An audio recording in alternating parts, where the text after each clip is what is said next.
Chapter 21. Now these are the ordinances which you shall set before them. If you buy a Hebrew servant, he shall serve 6 years, and in the 7th he shall go out free without paying anything. If he comes in by himself, he shall go out by himself. If he is married, then his wife shall go out with him.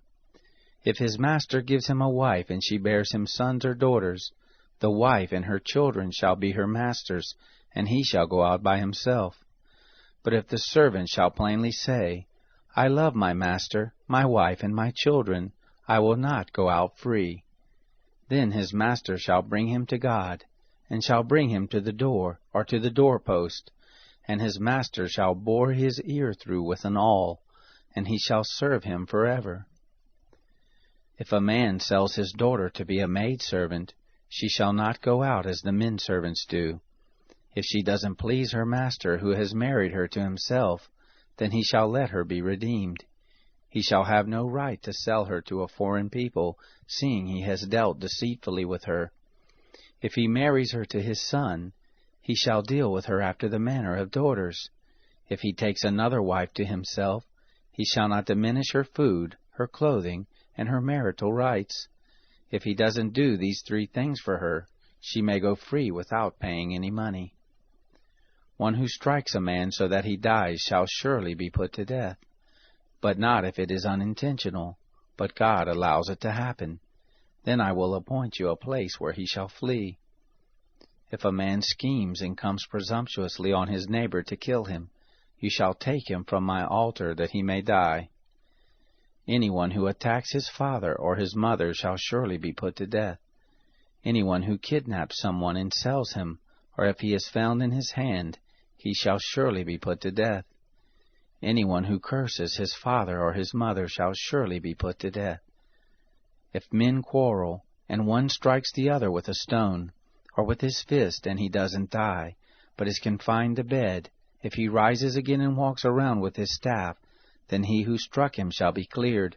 Only he shall pay for the loss of his time, and shall provide for his healing until he is thoroughly healed. If a man strikes his servant or his maid with a rod, and he dies under his hand, he shall surely be punished. Notwithstanding, if he gets up after a day or 2, he shall not be punished, for he is his property.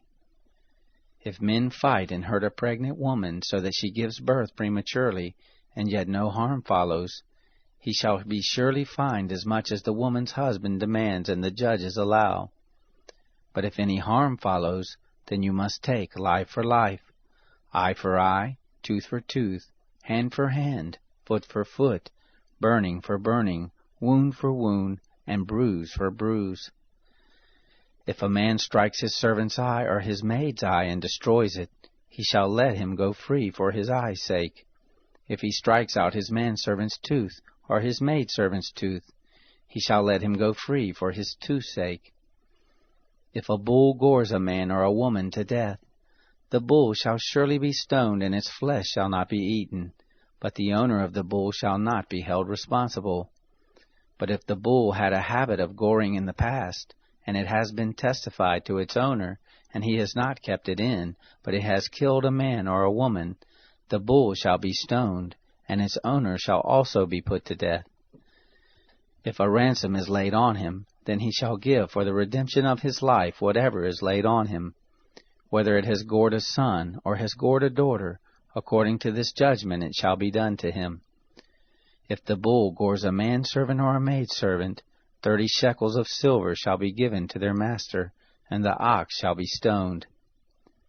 If a man opens a pit, or if a man digs a pit and doesn't cover it, and a bull or a donkey falls into it, the owner of the pit shall make it good. He shall give money to its owner, and the dead animal shall be his. If one man's bull injures another so that it dies, then they shall sell the live bull and divide its price, and they shall also divide the dead animal. Or if it is known that the bull was in the habit of goring in the past, and its owner has not kept it in, he shall surely pay bull for bull, and the dead animal shall be his own.